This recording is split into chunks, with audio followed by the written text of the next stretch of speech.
बच्चों, हमने पिछले क्लास में क्या पढ़ा था? पिछले क्लास में हमने वेक्टर्स के बारे में पढ़ा था कि वेक्टर्स होता क्या है।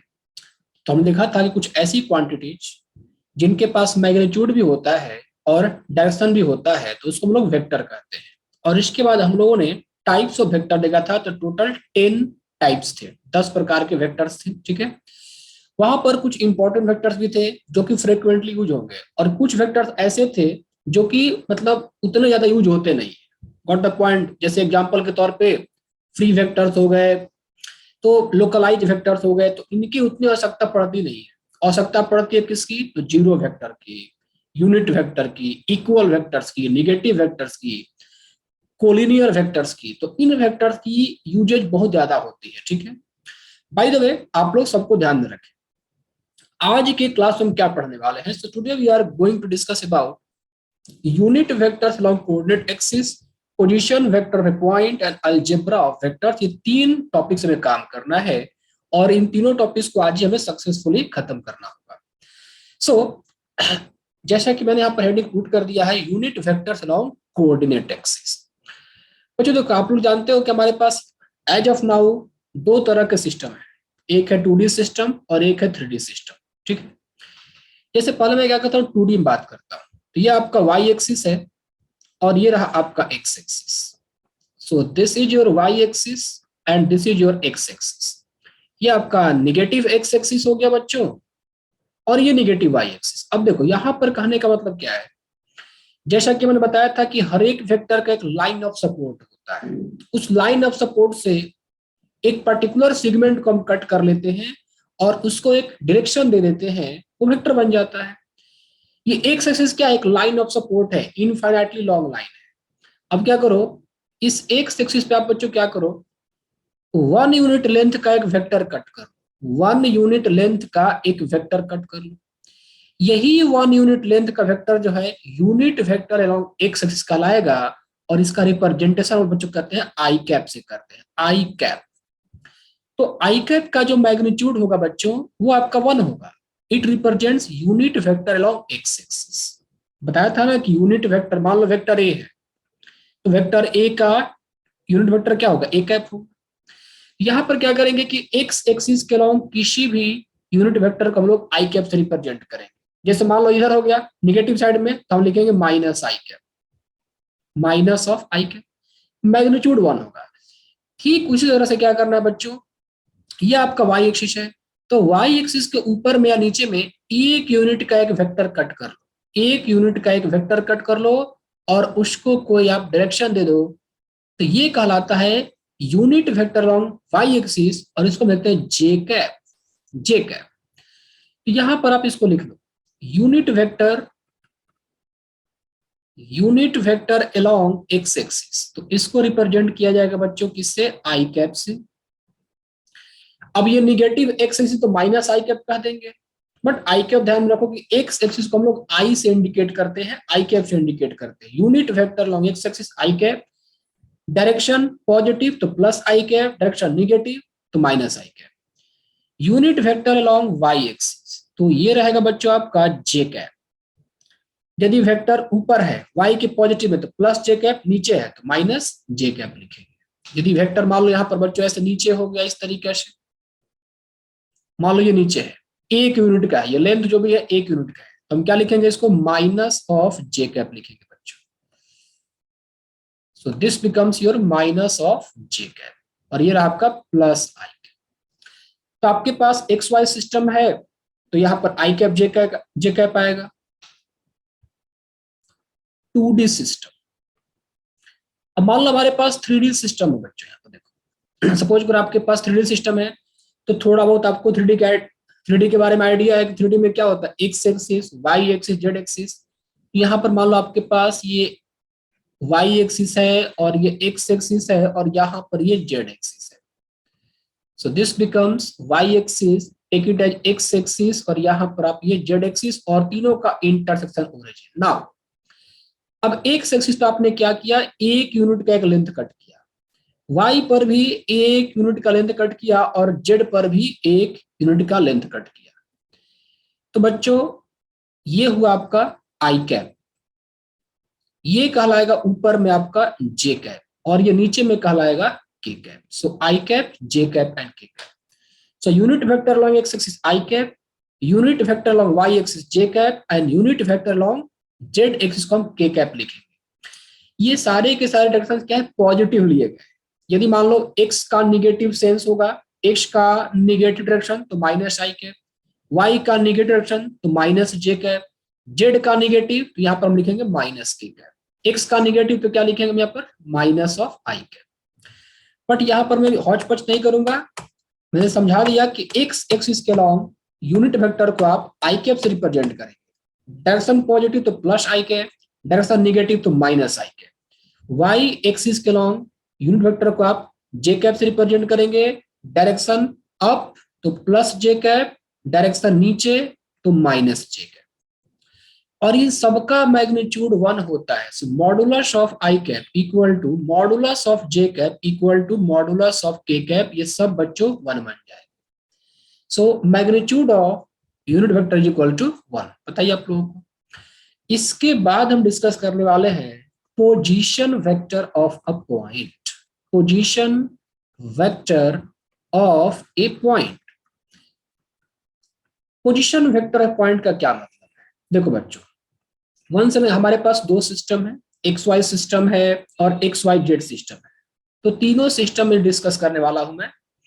तो first of all in 2D system, first of all we are going to discuss about what is a position vector in 2D system. तो 2D सिस्टम में क्या करूंगा मैं, ये हमारा वाई एक्सिस है और देखो ये एक्स एक्सिस है. So y axis and here x axis और यहां पर ये रहा ओरिजिन. अब मान लो देखो ओरिजिन क्या है, ये एक रेफरेंस पॉइंट. जानते हो आप लोग ओरिजिन क्या होता है? रेफरेंस पॉइंट होता है. हम इसी रेफरेंस पॉइंट से बाकी सारे पॉइंट का मेजरमेंट करते हैं, उसका ऑब्जर्वेशन करते हैं. ओरिजिन का मतलब क्या हुआ, एक ऐसा स्टैंडर्ड पॉइंट, एक ऐसा पॉइंट जहां से बाकी सारे पॉइंट का मेजरमेंट किया जा सके, उनके डिस्टेंस को नापा जा सके. अब मान लो ये आपका ओरिजिन है और इस स्पेस में कोई एक पॉइंट पी है, ठीक है. तो चूंकि ये स्पेस में पॉइंट पी है, हम ये कह सकते हैं कि एक्स वाई प्लेन में, देखो है ना, ये एक्स वाई प्लेन में यदि आप इसको बनाओ तो ये प्लेन बन गया. दो एक्सिस से मिलकर क्या बनता है, प्लेन बनता है. तो ये आपका बच्चों प्लेन बन गया. तो चूंकि ये पॉइंट पी है तो ये प्लेन में, एक्स वाई प्लेन में, तो इसके पास दो तरह का कोऑर्डिनेट होगा, एक्स कोऑर्डिनेट और वाई कोऑर्डिनेट. ठीक है. अब मैं यहां पर क्या करना चाहता हूं कि इस पॉइंट पी को मैं इस ओरिजिन के रिस्पेक्ट में लोकेट करना चाहता हूं. इस पॉइंट पी को मैं ओरिजिन के रिस्पेक्ट में लोकेट करना चाहता हूं. तो मैं क्या करूंगा, इसको ज्वाइन कर दूंगा मैं ओरिजिन से. ये वेक्टर ओपी जो हुआ ना, वेक्टर देखो ओपी क्या हो गया, एक वेक्टर बन गया. तो वेक्टर ओपी जो हुआ बच्चों, यही कहलाएगा position vector of point p with respect to what, origin. मतलब इसका क्या हुआ कि जो मैंने इसको ये कोऑर्डिनेट दिया है, ये कोऑर्डिनेट इस ओरिजिन के रेस्पेक्ट में लिए गए. अब मान लो कोई बच्चा बोला कि सर हमारा रेफरेंस पॉइंट यहाँ पर हो, तो यदि आपका रेफरेंस पॉइंट यहाँ पर, तो इस रेफरेंस पॉइंट के लिए इस पी का कोऑर्डिनेट एक्स कॉमा वाई नहीं होगा, कुछ और होगा. जो यहाँ पर एक्स कॉमा वाई इस पॉइंट का कोऑर्डिनेट है वो ओरिजिन के रेस्पेक्ट में. मतलब what is the meaning of x comma y, यही है ना कि पॉइंट पी पर पहुंचने के लिए हमें एक्स एक्सिस के लॉन्ग कितना यूनिट मूव करना होगा बच्चों, एक्स यूनिट. और वाई के लॉन्ग कितना मूव करना होगा, वाई यूनिट. तब जाके पॉइंट पी का कोऑर्डिनेट क्या बनता है, एक्स कॉमा वाई बनता है. सो पोजीशन वेक्टर का मतलब क्या होता है बच्चों की किसी पॉइंट को ओरिजिन के रेस्पेक्ट में हमें लोकेट करना है.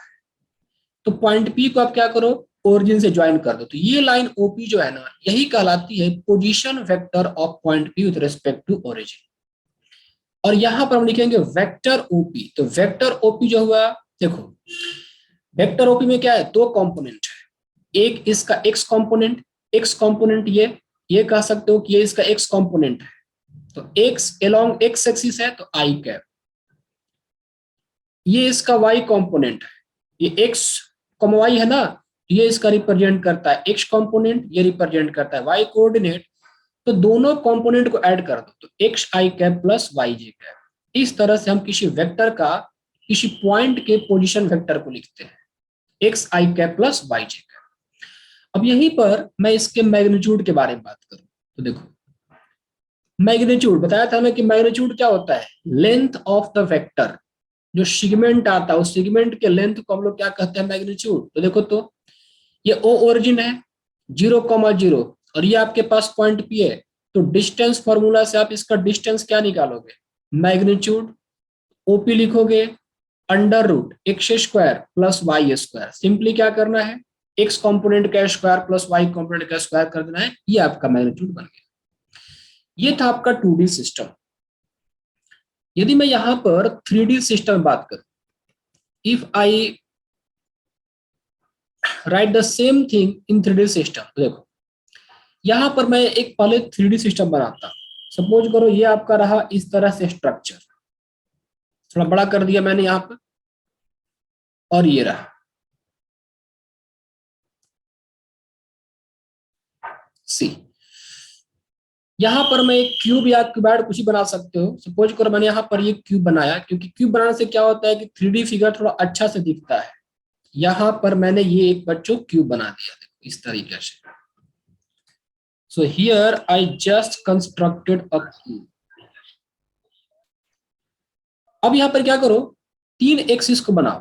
तो यहां पर आप क्या करो, इसको वाई एक्सिस से जूम कर लो, इसको आप एक्स एक्सिस से जूम कर लो, और यहां पर आप क्या करो बच्चों, इसको जेड एक्सिस से जूम कर लो। ठीक है, this becomes y axis, this becomes x axis, this becomes z axis, और ये रहा आपका ओरिजिन। ठीक है, अब देखो इस क्यूब में टोटल आप देख सकते हो बच्चों 8 पॉइंट है। 1, ये 2, ये 3, ये 4, ये 5, ये 6, ये 7 और ये 8।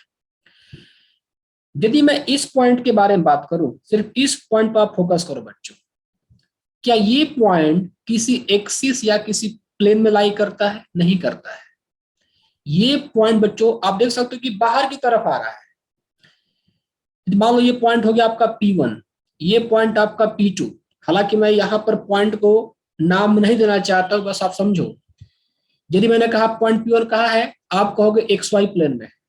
P2 कहाँ पे है, तो वाई एक्सिस पे है। इस तरह से P3 ये वाई जेड प्लेन में है, P4 जेड एक्सिस पे, ये P5 कहां पर है, जेड एक्स प्लेन में है, P6 एक्स एक्सिस पे। यहां पर ये आपका मान लो ये P7 है, तो ओरिजिन है। मैं बात करता हूं इस पॉइंट, ये पॉइंट ना तो किसी प्लेन में है ना ही किसी एक्सिस पे है, ये पॉइंट स्पेस में है। प्लेन से मिलकर बच्चों स्पेस बनता है, ये पॉइंट आपका स्पेस में है, और इस पॉइंट का आप क्या करो, ओरिजिन से ज्वाइन करो। सो join this point from the origin. तो ये पॉइंट का आपने क्या की, ज्वाइन किया ओरिजिन से। इस पॉइंट का कोऑर्डिनेट हम क्या लिखेंगे, चूंकि ये पॉइंट स्पेस में है ना, तो इसके पास ये तीनों कोऑर्डिनेट होगा, एक्स कोऑर्डिनेट, वाई कोऑर्डिनेट और ये जेड कोऑर्डिनेट होगा। और इसको मैंने क्या कर दिया, ज्वाइन कर दिया ओरिजिन से। तो ये जो लाइन ओपी बना बच्चों, यही ओपी इस पॉइंट पी का पोजीशन वेक्टर कहलाएगा ओरिजिन के रेस्पेक्ट में। यहां पर आप कैसे लिखोगे ओपी को, you will write vector OP.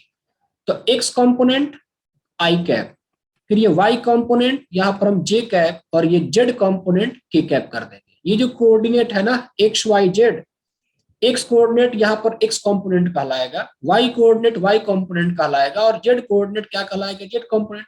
सारे कंपोनेंट को ऐड कर दो तो पूरा का पूरा आपका वेक्टर तैयार मिलेगा। सो हमने इसके, चूंकि x एक्सिस के लॉन्ग, x क्या है, x एक्सिस के लॉन्ग का डिस्टेंस है, तो x i कैप, y के लॉन्ग है तो y j कैप, और z जो है वो z एक्सिस के लॉन्ग है, यहां पर ये z k कैप लिखा जाएगा। तो वेक्टर ओपी यही आपका पॉइंट P का पोजीशन वेक्टर है ओरिजिन के रेस्पेक्ट में। अब मैंने कहा मेरे को मैग्नीट्यूड निकालना है, तो मैग्नीट्यूड क्या होता है बच्चों, डिस्टेंस होता है। ये आपका point P x y z, और यहां पर ये ओरिजिन 0,0,0। अब मैंने कहा डिस्टेंस फार्मूला से ओपी निकालो, तो ओपी कैसे निकालोगे आप, पढ़ा 2D में, 3D में 11th क्लास में पढ़ा होगा आप लोगों ने, x2 - x1 का whole square plus y2 minus y1 का होल स्क्वायर और ये z2 माइनस z1 का होल स्क्वायर। यहां पर जो ओपी निकल कर आता है बच्चों, ये आपका x square plus y square plus z square.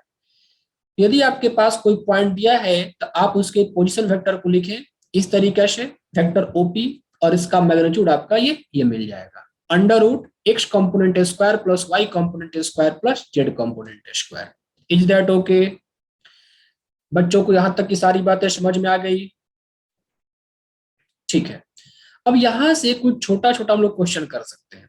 एक इंपॉर्टेंट बात और देखो बच्चों, कभी कभी इस डिस्टेंस ओपी को आर लिखा रहता है, कभी कभी इस डिस्टेंस ओपी को आर लिखा रहता है। यहां पर कहीं कहीं पर पोजीशन वेक्टर लिखो, यहां पर position vector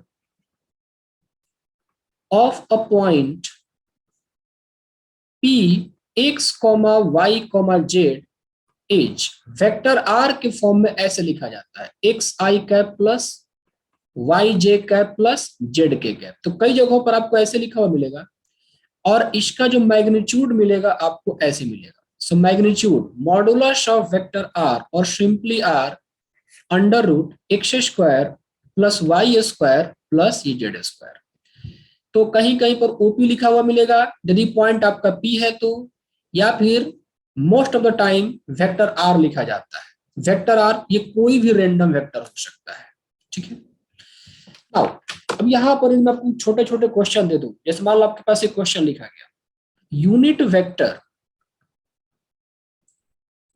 vector along the vector I cap plus 2j cap minus 2k cap etch. ये आपके पास एक वेक्टर है और इस वेक्टर के अलोंग आपको निकालना है यूनिट वेक्टर। तो आंसर क्या होगा इसका? देखो मान लो कि वेक्टर आर है, वेक्टर आर इक्वल टू मैंने क्या लिखा, आई कैप प्लस 2j कैप और ये रहा माइनस 2k कैप। अब यदि इस वेक्टर आर का मुझे मैग्नीट्यूड निकालना हो तो मैग्नीट्यूड का फॉर्मूला एक्स कंपोनेंट का स्क्वायर प्लस वाई कंपोनेंट का स्क्वायर प्लस जेड कंपोनेंट का स्क्वायर। तो आई से क्या मल्टीप्लाइड है, 1 मल्टीप्लाइड है तो 1 स्क्वायर। जे से क्या मल्टीप्लाइड है बच्चों, 2 मल्टीप्लाइड है तो ये आपका 2 स्क्वायर। के से क्या मल्टीप्लाइड है, -2, तो जेड का काम करेगा ये, तो -2 का होल स्क्वायर। 4 + 4 8, 8 + 1 9, √9 = 3 बन गया। वेक्टर पता है, वेक्टर का मैग्नीट्यूड पता है, तो यूनिट वेक्टर क्या होगा बच्चों, i cap. So unit vector r cap, चूंकि वेक्टर आर है ना, तो वेक्टर आर के लॉन्ग हमें यूनिट वेक्टर को लिखना है, तो बच्चों आर कैप हो जाएगा। So r cap will be equal to vector r upon its magnitude. So i cap plus 2j cap plus 2j cap minus 2k cap upon the magnitude 3। ये आपका निकल के आ गया unit vector. Now let us give one more question here. इस बार यहां पर लिखा है, आप लोग करके दिखाओ इसको। तो find a vector of magnitude 7 unit in the direction of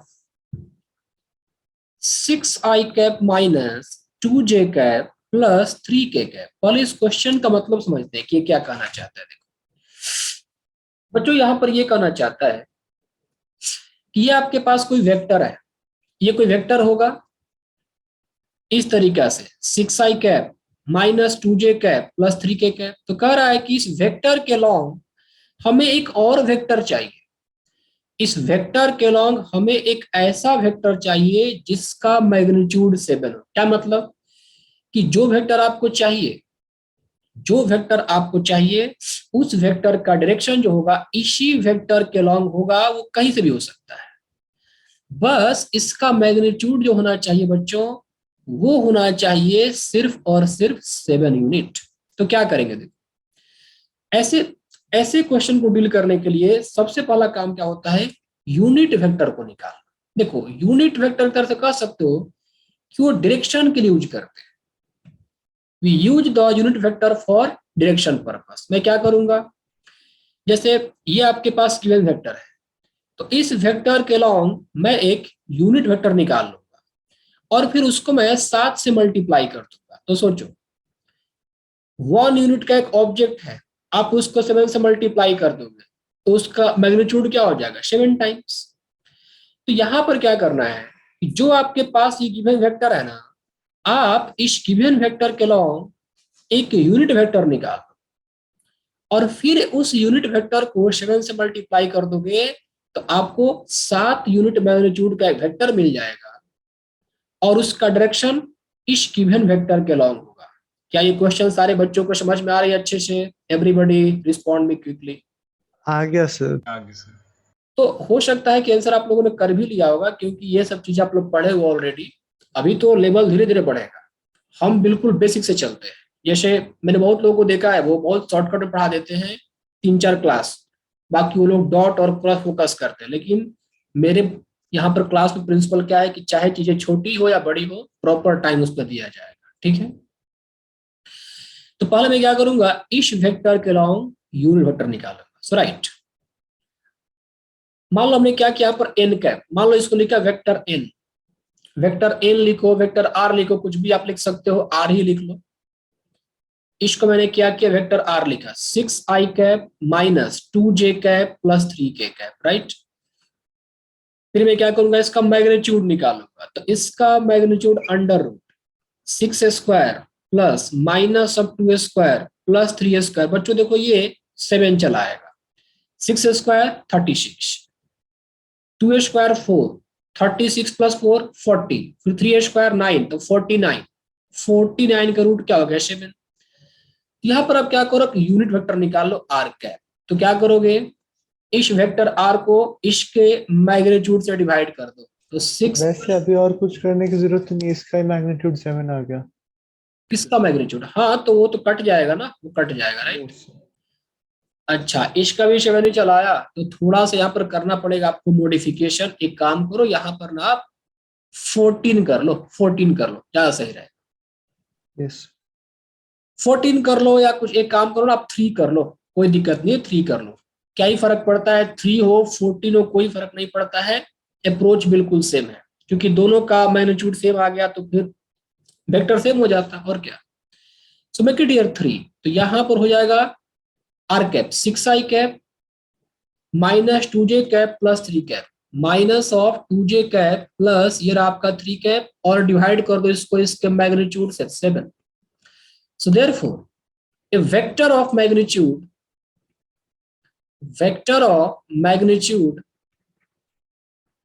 3 unit, तो ये हो जाएगा आपका 3 into r cap. So 3 into 6i cap minus 2j cap plus 3k cap, और यहां पर आपका ये हो गया 7। ये आपका कंप्लीट आंसर है। अब एक लास्ट क्वेश्चन करते हैं, इसके बाद हम लोग अलजेब्रा ऑफ वेक्टर्स पे जंप करेंगे। Write down this one, find the area of an equilateral triangle.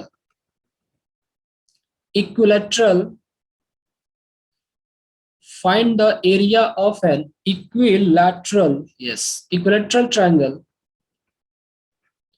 having one side edge i cap plus j cap plus k cap। देखो बच्चों, किसी एक वेक्टर ट्रायंगल है, उस ट्रायंगल के एक साइड को इस वेक्टर से रिप्रेजेंट किया गया, पूछ रहा है कि एरिया निकालो। तो ये तो बहुत ही सिंपल क्वेश्चन है। यदि आपके पास ट्रायंगल इक्विलेटरल है, तो ट्रायंगल के इक्विलेटरल ट्रायंगल के क्या तीनों साइड बराबर होते हैं बच्चों? होते हैं ना। अब एक साइड को वेक्टर से रिप्रेजेंट किया गया है, तो आप इस वेक्टर का मैग्नीट्यूड निकालो, तो साइड का लेंथ निकल जाएगा। तो मान लो ये ए है, तो ए इक्वल टू हम क्या कहेंगे, magnitude of this vector I cap, ये रहा आपका जे कैप और ये रहा के कैप। ये 1 square plus 1 square plus 1 square, root of 3 चला आएगा। तो एरिया ऑफ द ट्रायंगल क्या हो गया, delta root of 3/4 a square. किसी भी इक्विलेटरल ट्रायंगल का एरिया क्या होता है, रूट 3/4 ए स्क्वायर। रूट 3/4, और यहाँ पर साइड का लेंथ हो गया √3 का होल स्क्वायर। तो कंप्लीट आंसर है 3 √3/4। ठीक है, तो ये तो था हमारा यूनिट वेक्टर और पोजीशन वेक्टर को लेकर ये सब क्वेश्चंस थे। Now we are moving to the algebra of vectors. Algebra of vectors. अब अलजेब्रा ऑफ वेक्टर्स में कई सारी बातों को देखें। तो पहला इंपॉर्टेंट बात यहां पर होगा बच्चों, that is called addition of two vectors. Addition of two vectors. Vectors को ऐड कैसे करते हैं? तो वेक्टर्स को ऐड कैसे करते हैं यहां पर हमें समझना है। वेक्टर को ऐड करने के यहां पर तीन तरीका है। एक कहलाता है ट्रायंगल लॉ, दूसरा कहलाता है पैरेललोग्राम लॉ, और तीसरा कहलाता है बच्चों polygon law. So first of all, we are going to discuss about triangle law of vector addition. So triangle law. अब ट्रायंगल लॉ में क्या कहा गया, लैंग्वेज को लिखने की आवश्यकता नहीं है, आप यहां पर प्रोसेस को समझो। जैसे मान लो कि आपके स्पेस में दो तरह के ऐसे वेक्टर है। एक वेक्टर मान लो इस तरीके से है, दूसरा वेक्टर इस तरीके से है। So one vector is this, other vector is this. इसको मैंने कहा वेक्टर ए और इसको मैंने कहा वेक्टर बी। अब ट्रायंगल लॉ वेक्टर एडिशन ये कहता है कि यदि हमें इन दोनों वेक्टर को ऐड करना है तो आप क्या करो, किसी एक वेक्टर के हेड से दूसरे वेक्टर के टेल को ज्वाइन करो। ध्यान से समझना और आप उसको अपने नोट्स में लिख लो।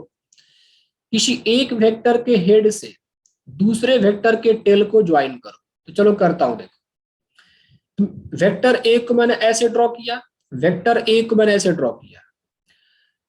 वेक्टर ए के हेड से मैं वेक्टर बी के टेल को ज्वाइन करूंगा, वेक्टर बी के टेल को ज्वाइन कर दूंगा। ये आपका वेक्टर बी और ये रहा आपका वेक्टर ए। तो वेक्टर ए के हेड से वेक्टर बी के टेल को ज्वाइन किया। Now the line joining tail of vector a to the head of vector B is called addition of vector A and b written as vector A plus vector B. यही आपका triangle law of vector addition है। देख लो यहां पर, join tail of one vector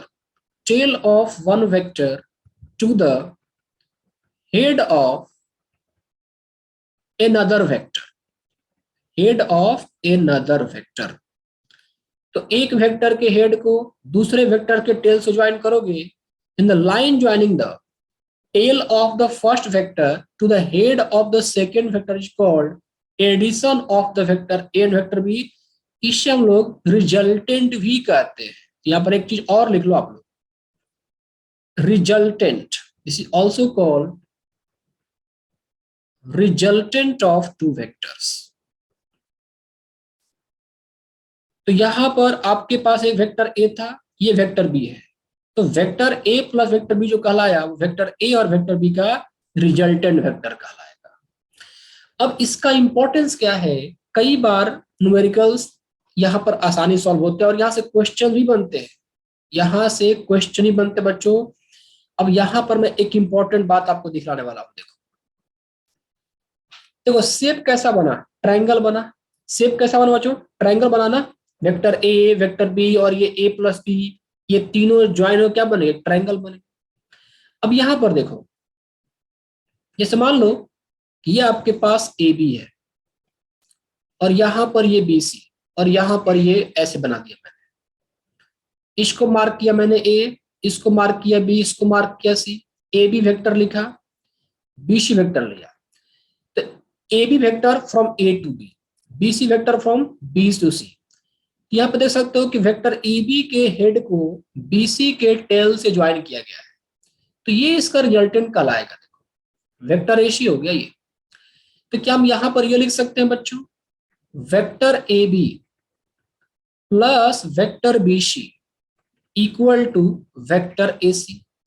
अब यहां पर एक और काम कर लो, vector A B plus vector B सी।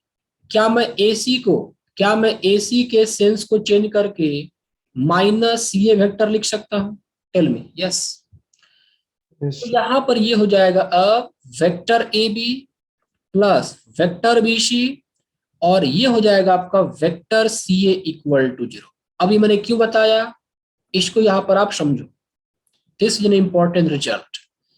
यदि आपके पास कोई ट्रायंगल है ना, यदि आपके पास कोई ट्रायंगल है, तो किसी एक सेंस में साइड को ऐड करोगे ना, किसी एक सेंस में साइड्स को ऐड करोगे वेक्टर फॉर्म में लिख के, तो रिजल्ट हमेशा 0 आता है। देखो वेक्टर ए बी, मैं यहां पर मूव कर रहा हूं clock anti clockwise, vector A B plus vector B C plus vector C है, ये क्या हो गया आपका 0 हो गया। मीन्स यदि आप ऐसे करोगे, देखो ए बी बी सी और ये रहा आपका सी, ये रहा आपका ए से B direction from A to B, ये रहा आपका B to C, just wait, B to C, और ये हो गया बच्चों यहाँ पर सी टू ए। मतलब किसी एक सेंस में ट्रायंगल के तीनों साइड्स को ऐड करोगे वेक्टर के फॉर्म में लिख के, तो इसका रिजल्ट आपका 0 आएगा। यहाँ पर कई बार इसे न्यूमेरिकल्स भी आते हैं। देखो मान लो वेक्टर ए बी को मैंने वेक्टर ए लिखा, वेक्टर बी सी को मैंने वेक्टर बी लिखा, और वेक्टर सी ए को मैंने वेक्टर सी लिखा, तो ऐसे होगा vector A plus vector B plus vector C equal to what, ये 0 हो जाएगा। अब इससे आपको क्वेश्चंस कैसे मिलेगा, यहां पर राइट डाउन ए क्वेश्चन। यहां पर लिखा बच्चों के if vectors I cap plus 2j cap plus 3k cap comma 2i cap plus lambda k cap and minus 3j cap plus minus 3i cap plus 3j cap plus k cap form a triangle, then lambda is equal to, lambda किसके बराबर होगा मुझे बताना है। Options यहां पर है 4, -4, 0 और ऑप्शन डी है नन ऑफ द अबव। तो ऐसे क्वेश्चंस को आपको ज्यादा सोचना नहीं है। कह रहा है कि ट्रायंगल के साइड्स है, यदि ट्रायंगल के साइड्स हैं और वेक्टर फॉर्म में लिखे गए हैं, तो उनका सम क्या होना चाहिए, 0 होना चाहिए। एक साइड आपके पास ये, दूसरा साइड ये, तीसरा साइड ये, तीनों के सम को 0 करो, तो करो i cap plus 2j cap plus 3k cap, ये plus 2i cap lambda k cap, यहां पर minus 3j cap plus minus 3i cap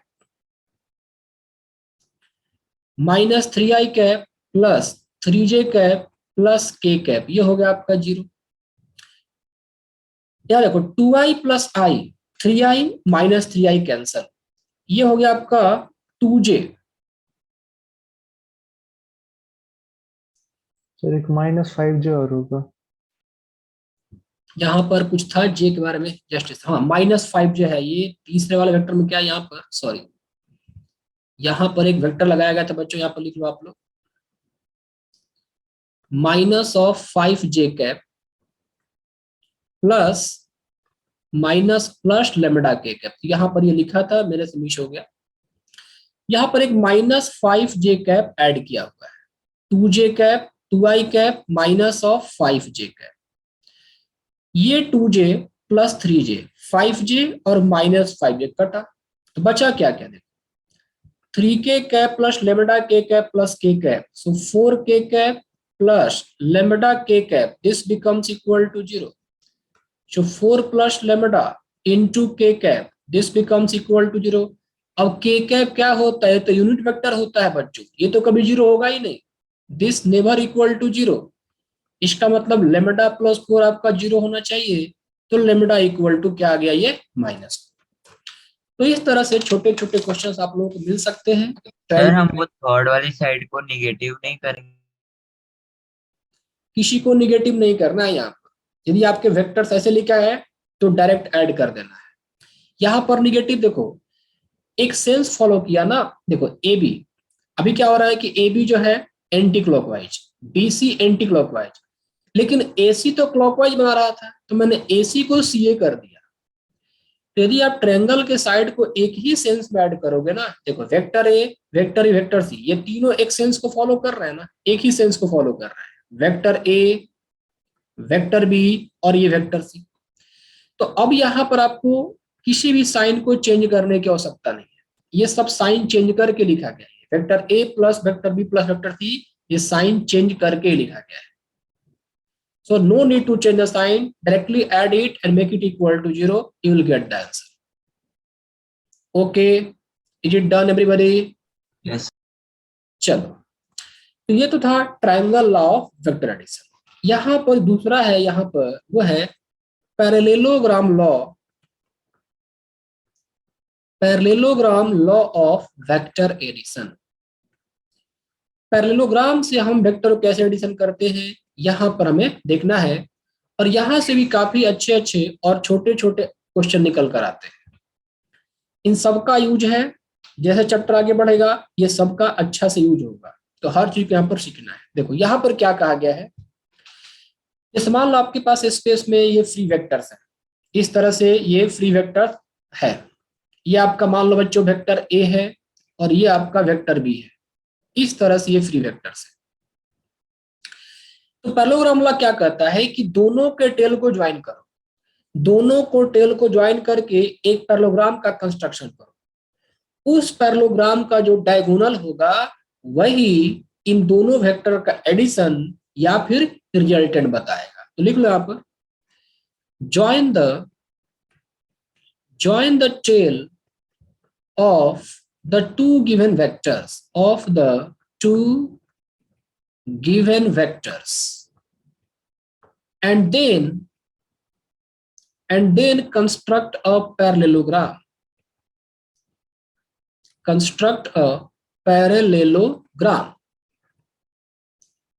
The diagonal of the parallelogram gives the resultant of the two vectors. Resultant का मतलब उनका addition होता है बच्चों। यदि आपसे पूछा जाए रिजल्टेंट तो आपको वेक्टर को ऐड ही करना होता है। So if I'm asking addition means resultant, if I'm saying resultant means addition. So the diagonal of the parallelogram gives the resultant of the two given vectors.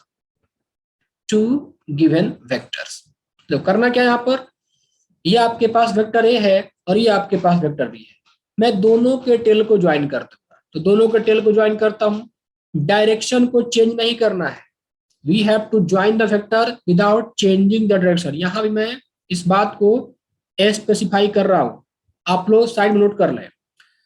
Triangle में मैंने क्या कहा था कि एक वेक्टर के हेड को दूसरे वेक्टर के टेल से ज्वाइन करना है, लेकिन डायरेक्शन को चेंज नहीं करना है। देखो वेक्टर ए हॉरिजॉन्टल था तो मैंने वेक्टर ए को हॉरिजॉन्टल रखा, वेक्टर बी थोड़ा स्लैंट टाइप का था तो मैंने वेक्टर बी को स्लैंट रखा, डायरेक्शन को मैंने चेंज नहीं किया। ऐसा नहीं कि अच्छा ठीक है तो वेक्टर ए को ऐसे कर दिया और वेक्टर बी को ऐसे कर दिया, तो ऐसे करके ऐड नहीं करना है।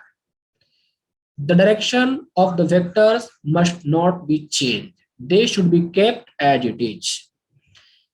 सेम चीज यहां भी होगा, आपके पास ये वेक्टर है vector B, without changing the direction make a parallelogram.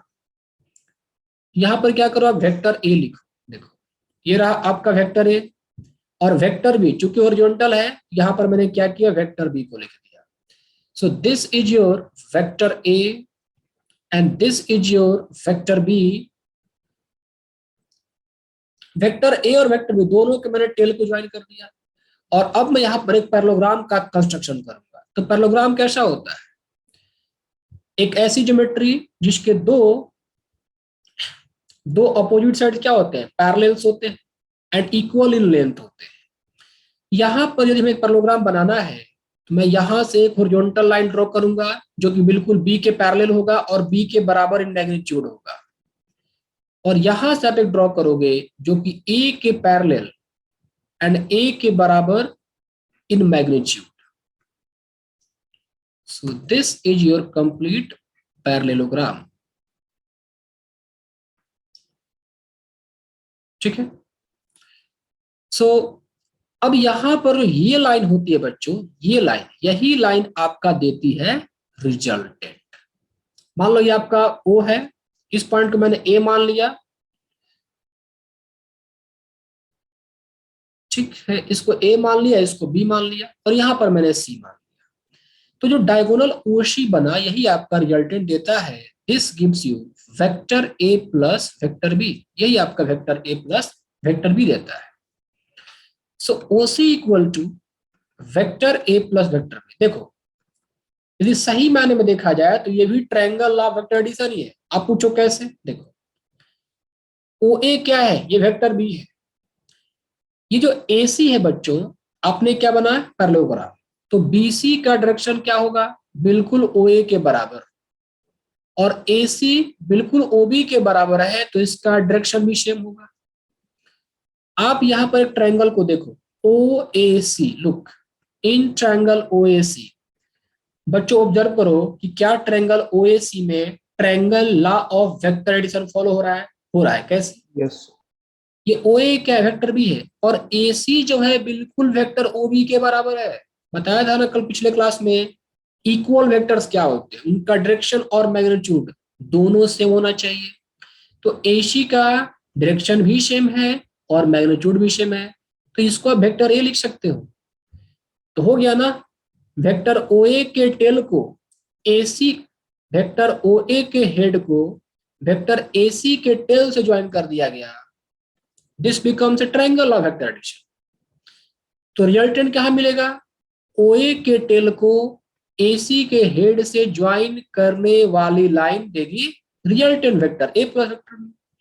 तो एक्चुअली में जो parallelogram law of vector addition है वो triangle law of vector addition का एक्सटेंशन है और कुछ खास नहीं।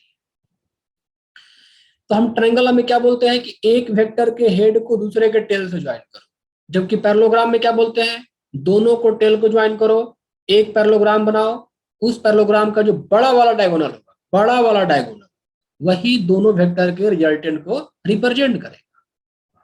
इज दैट क्लियर, यहां तक बच्चों को समझ में आ गई। यस और ये दोनों ही एक दूसरे के डिराइव्ड है, ट्रायंगल लॉ से ही ये पैरेललोग्राम लॉ बनाया गया है। ओके चलो, अब यहां पर हम एक फॉर्मूला निकालने वाला है इंपॉर्टेंट। ये लाइन ओसी क्या है, ये जो लाइन ओसी है बच्चों, वेक्टर ए और वेक्टर बी का रिजल्टेंट वेक्टर है। अब चूंकि ये स्पेस में दो वेक्टर है तो दोनों वेक्टर के बीच जरूर ना कुछ तो एंगल होगा ही होगा। और जैसे यहाँ पर क्या है, वेक्टर ए है वेक्टर बी है, तो कुछ ना कुछ उन दोनों के बीच तो एंगल होगा ना। हम मान लेते हैं कि इन दोनों के बीच का एंगल क्या है बच्चों, थीटा होता है।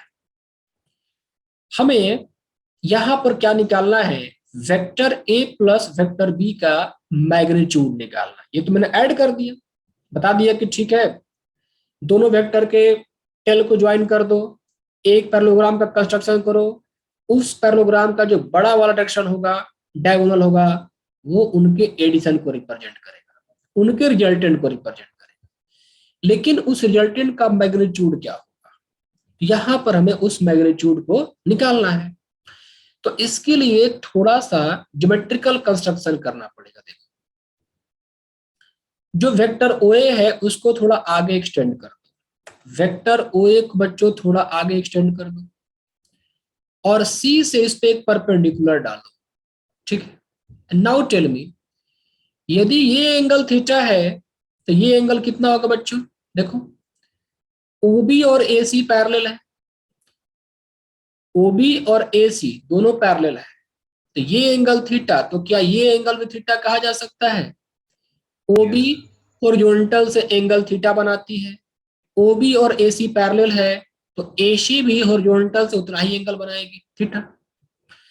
इस पॉइंट को आप डी कह दो। And now in triangle ACD, just look, मैं कहूं कि इन ट्रायंगल एसीडी में यदि मैं साइन थीटा अप्लाई करना चाहूं बच्चों, तो साइन थीटा बराबर क्या लिखूंगा, C D upon A C लिखूंगा। We can write here C D equal to now A C sine theta, A C sine theta. अब ये ए सी क्या है, वेक्टर ए का मैग्नीट्यूड रिप्रेजेंट करेगा। देखो यदि मैंने वेक्टर के फॉर्म में लिखा तो ये वेक्टर है, लेकिन यदि मैं एसी सीगमेंट के बारे में बात करूं तो ये एसी क्या है, लेंथ, इस वेक्टर का लेंथ है। तो इस वेक्टर का लेंथ मतलब इस वेक्टर के मैग्नीट्यूड को रिप्रेजेंट करेगा। तो आप चाहो तो एसी इक्वल टू ए लिख सकते हो, यहां पर आप क्या कर दो, ए साइन थीटा कर दो, ये आपका सीडी हो गया। यहां पर मैं आपसे एडी पूछना चाहता हूं, तो इसी ट्रायंगल में कॉस थीटा अप्लाई करो। तो यदि आप कॉस थीटा अप्लाई करते हो तो base upon hypotenuse, so AD upon यहां पर रहा AC. So now you can write here AD equal to AC. तो एसी क्या है, वेक्टर ए का मैग्नीट्यूड, तो A into cos theta. AD equal to क्या हो गया बच्चों, ए इंटू कॉस थीटा। यदि मैं ओडी को लिखना चाहूं, नाउ लेंथ को लिख रहा हूं, यहां पर ध्यान दे बच्चों, मैं लेंथ को लिख रहा हूं। यदि मैं ओडी को लिखना चाहूं तो क्या मैं लिख सकता हूं कि OD equal to O A plus A D. तो ओडी इक्वल टू क्या होगा बच्चों, यहां पर ओ ए प्लस ए डी हो जाएगा। और ओडी क्या है, ओ ए प्लस ए डी। ओ ए क्या है, वेक्टर बी का मैग्नीट्यूड है। ये पूरा का पूरा ओ ए क्या है, ओ ए सेगमेंट का लेंथ है। हम यहाँ पर लेंथ की बात कर रहे हैं, वेक्टर की बात नहीं कर रहा हूं। यदि मेरे को वेक्टर पूछना होगा तो मैं उसको वेक्टर ओ ए लिखूंगा और vector O A equal to vector B कहूंगा। लेकिन मैं यहाँ पर सिर्फ आप लोगों से मैग्नीट्यूड के बारे में बात कर रहा हूँ कि ओ ए का मैग्नीट्यूड क्या है। तो चूंकि ओ ए किस वेक्टर को रिप्रेजेंट करता है, वेक्टर बी को, तो वेक्टर बी का मैग्नीट्यूड ही आपका ये कहलाएगा। यहाँ पर बी प्लस ए डी। तो A D, what is A D actually, A cos theta. यहाँ पर क्या लिखोगे आप, ए कॉस थीटा। तो आपको यहाँ पर ओडी पता है और सीडी पता है, हमें निकालना है ओसी।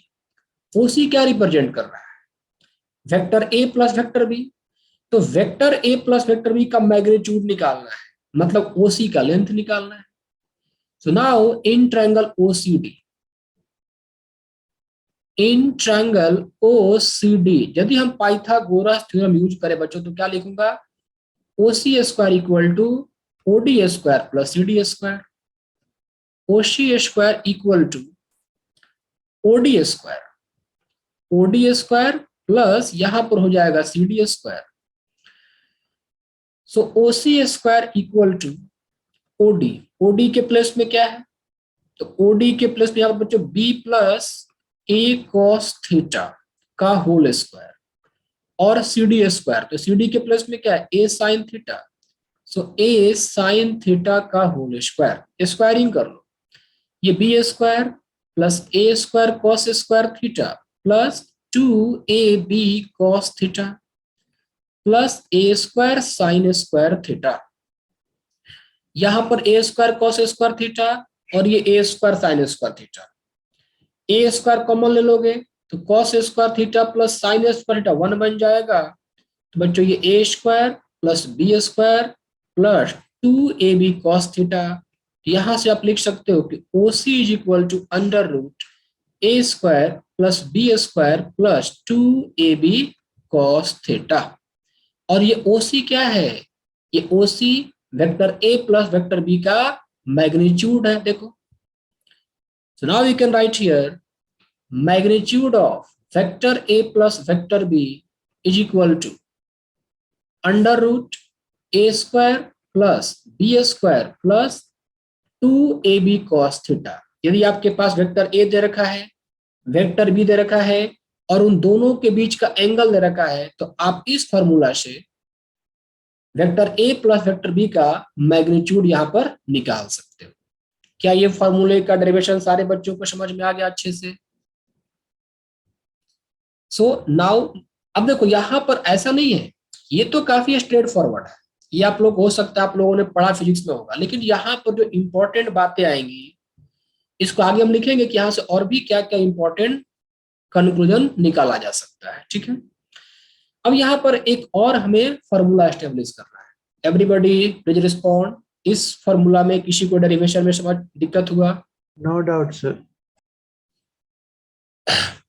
देवांशी पढ़ रहा है क्या सिर्फ, बाकी बच्चे कहाँ चले गए? No doubt sir. मैग्नीट्यूड में और वेक्टर में फर्क समझो। यदि मैंने लिखा इस तरह से, वेक्टर एरो लगा दिया तो वेक्टर लिखा, एरो हटा दिया तो मैग्नीट्यूड लिखा, तो O A equal to B, vector O A equal to vector B, arrow हटाया तो O A equal to B, तो एरो हटाएंगे तो मैग्नीट्यूड बन जाएगा और एरो रहेगा तो वेक्टर रहेगा। और यहाँ पर जो हमने लिखा ये सारा का सारा मैग्नीट्यूड फॉर्म है, ये सब के सब क्या है, मैग्नीट्यूड फॉर्म है। यहाँ पर मैंने वेक्टर को यूज नहीं किया है, बस वेक्टर के मैग्नीट्यूड को यूज किया है। थीटा क्या है बच्चों, वेक्टर ए और वेक्टर बी के बीच का एंगल है, तो मेंशन कर लो, theta is the angle between, theta is the angle between vector A and vector B. यहां पर एक और इंपॉर्टेंट फॉर्मूला निकालना है। देखो, जैसे यहां पर वेक्टर ओसी क्या है, रिजल्टेंट वेक्टर है। तो कई बार बच्चों क्वेश्चन आ चुका है, एग्जाम्स में आते भी रहते हैं कि रिजल्टेंट वेक्टर एंगल कितना बनाएगा। मान लो पूछ दिया रिजल्टेंट वेक्टर ओसी जो है वेक्टर बी से कितना एंगल बनाया, मान लो अल्फा एंगल है, वेक्टर ए से कितना एंगल बनाया, मान लो बीटा एंगल है। यदि आपको अल्फा पता है तो अल्फा पता है तो क्या लिखोगे, देखो अल्फा पता है आपको और आपको बीटा निकालना है, तो यदि मुझे बीटा निकालना है तो मैं क्या लिखूंगा, यहीं पे डायग्राम देखो। आप ये कह सकते हो ना कि थीटा इक्वल टू क्या हो गया, अल्फा प्लस बीटा। प्रॉब्लम में आपके पास थीटा दिया रहेगा। अब यदि आपको अल्फा पता है तो बीटा निकाल सकते हो, बीटा पता है तो अल्फा निकाल सकते हो। यहां पर मैं एक एंगल को निकालूंगा, अल्फा को निकालूंगा, थीटा प्रॉब्लम में दिया रहेगा, आप बीटा निकाल सकते हो इसको यूज करके, ठीक है। अब मैं ये अल्फा कैसे निकालूं, यहां पर एक इंपॉर्टेंट बात देखिए, ओ सी डी ये एक ट्रायंगल है, so now right again in triangle OCD, in triangle OCD के बारे में बात करें बच्चों, आप ये कह सकते हो कि ट्रायंगल ओसीडी में यदि मैं tan अल्फा ले लूं तो tan अल्फा क्या होगा, परपेंडिकुलर अपॉन बेस होता है। CD काम करेगा परपेंडिकुलर का और OD काम करेगा बेस का। यहां पर आप ये कह सकते हो बच्चों tan alpha equal to CD upon OD, CD upon OD, ये रहा CD और ये रहा OD। CD बराबर क्या निकाला था आपने, A साइन थीटा, तो यहां पर आप लिखेंगे ए साइन थीटा अपॉन ओडी, तो ओडी क्या है बच्चों, तो ओडी निकाला था हमने यहाँ पर, ओडी ओडी ओडी, ये रहा OD, B plus A cos theta, ये आपके पास क्या है, B plus A cos theta. तो आप यहां से tan अल्फा का फॉर्मूला में लिख लें, A sine theta upon B plus A cos theta, this is the formula of tan alpha. अब प्रॉब्लम में आपके पास क्या क्या दिया रहेगा, वेक्टर ए और वेक्टर बी दिया रहेगा तो आप उनका मैग्नीट्यूड लिख सकते हो, दोनों के बीच का एंगल दिया रहेगा तो थीटा निकाल सकते हो। अल्फा, तो अल्फा क्या है, angle made by the resultant vector with vector B, ये भी समझना है कि किसके द्वारा निकाला गया है। Write down here where alpha is the angle made by और angle between the resultant vector and vector b। तो ये जो अल्फा है रिजल्टेंट वेक्टर का वेक्टर बी से एंगल है, ना कि वेक्टर ए से। यहां से आप अल्फा निकाल लोगे, थीटा आपके पास क्वेश्चन में दिया रहेगा, यहां से आप बीटा इक्वल टू क्या लिख सकते हो, थीटा माइनस अल्फा। एक छोटा सा न्यूमेरिकल करता हूं, आई होप कि आप लोग भी इस न्यूमेरिकल कर सकते हो, चलो ट्राई करो इसको। ये है क्वेश्चन फिजिक्स का एक्चुअल, लिखा गया है if the resultant of two forces, if the resultant of two forces of magnitude capital P and capital Q acting at a point at an angle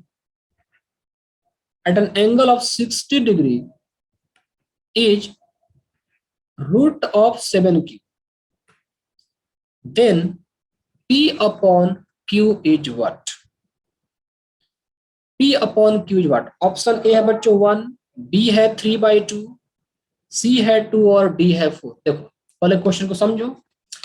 If the resultant of two forces of magnitude P and Q acting at a point at an angle of 60 degrees root of 7Q, then P by Q की value निकालनी है। तो बहुत ही simple question. Option C है क्या? Option C सही है। दो फोर्स है और ये दोनों फोर्स किसी एक पॉइंट पर एक्ट कर रहे हैं। ये मान लो यहाँ पर वेक्टर P हो गया और वेक्टर Q हो गया और इनके बीच का एंगल 60 डिग्री है। तो बच्चों प्रॉब्लम सॉल्व करते वक्त आपको ये नहीं देखना है कि वेक्टर कैसे ओरिएंटेड है, बस आपके पास दो वेक्टर है, उनके बीच का एंगल है, आप ये फॉर्मूला का इस्तेमाल करो और काम खत्म करो, दैट्स इट। ये वेक्टर ए प्लस वेक्टर बी क्या है? रिजल्टेंट है। ये आपके पास क्या है? रिजल्टेंट है। और यहां पर रिजल्टेंट का देखो आपके पास क्या है? Vector P plus vector Q. दो फोर्स है, vector P plus vector Q, vector P plus vector Q है। तो इन दोनों का रिजल्टेंट और इनका मैग्नीट्यूड ले लिया गया। इन दोनों का रिजल्टेंट और इनका मैग्नीट्यूड ये है रूट ऑफ 7Q। लगा दो फॉर्मूला, दिस इंप्लाई ये क्या होता है? P square plus Q square plus 2PQ और इन दोनों वेक्टर के बीच का एंगल क्या होता है बच्चों? Cos of theta. तो cos of 60 degree equal to root of 7Q। Squaring कर लेते हैं तो P square plus Q square plus 2PQ cos of 60 degree 1/2 होगा बच्चों। और ये आपका हो गया, स्क्वायरिंग कर दिया ना तो 7Q स्क्वायर हो गया। लिख लो यहाँ पर स्क्वायरिंग बोथ साइड। सो स्क्वायरिंग बोथ साइड्स। अब कुछ कटेगा कुछ बचेगा, फैक्टराइजेशन करना होगा। Now P square plus Q square, यहां बच गया सिर्फ और सिर्फ PQ और यहां पर है 7Q स्क्वायर, तो इसको इधर लाओ तो minus of 7Q square equal to 0। Now P square plus PQ, ये रहा आपका minus of 6Q square equal to 0। Factorise कर लो यहीं पर, P square plus 3PQ minus 2PQ minus of 6Q square equal to 0। यहां से P कॉमन तो P प्लस 3Q माइनस यहां से क्या करो, 2Q कॉमन ले लो तो P plus 3Q, this becomes equal to 0। So P plus 3Q और ये P minus 2Q equal to 0। So P plus 3Q equal to 0 या फिर P minus 2Q equal to 0। ये पॉसिबल नहीं है। ये क्यों नहीं पॉसिबल है? कि ये P और Q मैग्नीट्यूड है, ये मैग्नीट्यूड को ऐड किया गया है। यहां पर बच्चों क्या किया गया? मैग्नीट्यूड को ऐड किया गया है। तो मैग्नीट्यूड का एडिशन करने से रिजल्ट कभी 0 नहीं आएगा, क्योंकि लिखा है ना यहाँ पर ये दोनों फोर्स है और इनका मैग्नीट्यूड 0 नहीं है। यदि इनका वेक्टर P और वेक्टर Q का मैग्नीट्यूड ही 0 होता तो ये रिजल्टेंट नहीं मिलता। तो P और Q जो बच्चों नॉन जीरो फोर्स है तो उनका सम कभी 0 नहीं हो सकता है। This is not possible. So P equal to 2Q, इसका मतलब P upon Q equal to क्या लिखोगे? 2 लिखोगे। Is that okay? क्या ये बात सारे बच्चों को समझ में आई अच्छे से? Yes sir. इसके बाद हम लोग क्या करेंगे? एडिशन की प्रॉपर्टी पढ़ लेते हैं। Now write down here properties of vector addition. Properties of vector addition. अब देखो यहाँ पर प्रॉपर्टीज है, सिंपल सी प्रॉपर्टीज है, काफी मुश्किल नहीं है। देखो पहला प्रॉपर्टी क्या था बच्चों? Closure law. देख लो यहाँ पर, ये क्लॉजर लॉ क्या होता है? ये सिंपली यही कहना चाहता है कि एक तो आपके पास वेक्टर ए है, एक वेक्टर बी है, तो आपने इन दोनों को ऐड किया, वेक्टर ए प्लस वेक्टर बी। तो वेक्टर ए और वेक्टर बी का एडिशन भी जो होता है एक वेक्टर ही होता है। ऑब्वियस सी बात है, हमने देखा ना, vector A vector B add किया तो क्या मिला? वेक्टर ओसी बना, vector OC. So addition of two vector is also vector, यही आपका क्लोजर लॉ कहलाता है। लिख लो यहां पर फटाफट। It simply says addition of two vectors, two or more vectors is also a vector, is also a vector। इसके बाद सारे सिंपल सिंपल लॉ हैं जो कि ऑलरेडी आप लोग जानते हो। देखो, कम्यूटेटिव लॉ, वेक्टर एडिशन जो बच्चों वो कम्यूटेटिव लॉ को फॉलो करता है। So commutative law, commutative law का मतलब कि वेक्टर ए प्लस वेक्टर बी को आप vector B plus vector A भी लिख सकते हो।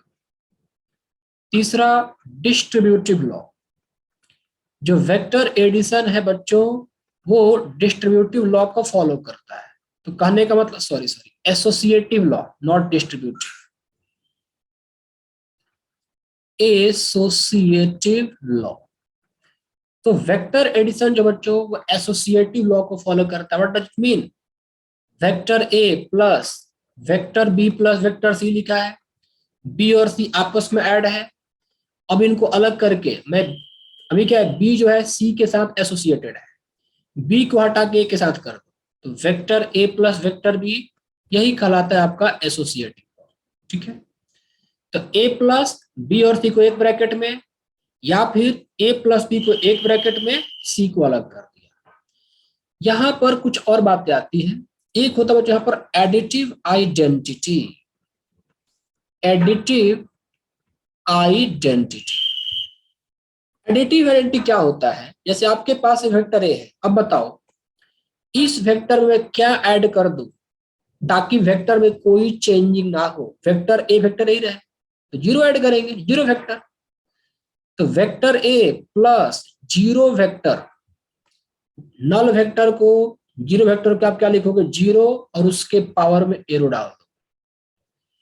तो एडिटिव आइडेंटिटी मतलब कुछ ऐसा ऐड करो ताकि आइडेंटिटी चेंज ना हो। तो वेक्टर ए पहले से था, मैंने क्या कुछ पे जीरो वेक्टर ऐड कर दिया, तो क्या रहा? ये वेक्टर ए रहा। तो यहां पर लिख लो आप कि zero vector is called additive identity, is called additive identity. इसके बाद बच्चों आता है last additive inverse, additive inverse. अब देखो आपके पास एक वेक्टर ए है, मैं इनवर्स, इनवर्स मतलब ये होता है कि आपके पास एक वेक्टर ए है, अब इस वेक्टर ए में क्या ऐड कर दूं ताकि रिजल्ट जीरो हो जाए? तो ऑफ कोर्स मान लो आपके पास एक नंबर 2 है, इसमें क्या ऐड करोगे ताकि आपका रिजल्ट जीरो हो जाए? तो -2 करना पड़ेगा, है मैं करेक्ट? तो वेक्टर ए के नेगेटिव वेक्टर को ऐड कर दो, तो माइनस वेक्टर ए कर दो। तो वेक्टर ए आपके पास था, आपने क्या किया? माइनस वेक्टर ए को ऐड किया, this becomes zero vector. So this imply right here, negative of vector A is called, negative of vector A is called additive inverse, additive inverse of vector A। ये रहा। बच्चों को बात समझ में आ रही है अच्छे से? आ रही है सर। बच्चों ये था आप लोगों का एडिशन को लेकर। ठीक है, हमारे पास आज के टॉपिक में क्या क्या शेष बच गए हैं? सबट्रैक्शन